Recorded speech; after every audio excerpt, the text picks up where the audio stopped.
Hello friends, this is KD and you're watching Learning and Sharing with KD.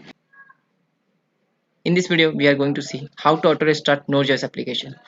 To auto restart Node.js application, we need an npm package named as Nodemon. So just go to this site, Nodemon.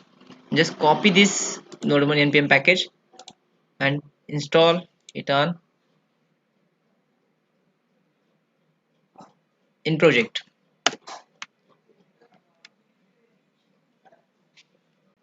Once the npm package Nodemon installed, just go to package.json. In the start command, just type node. Just check the spelling first.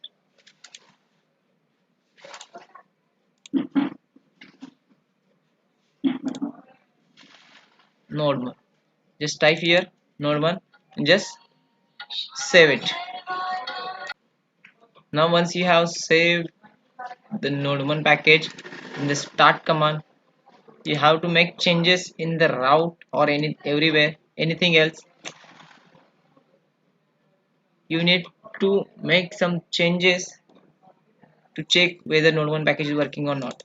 So we'll create one sample file here, route file, and just press Ctrl S and your node application is automatically restarted. Thanks for watching.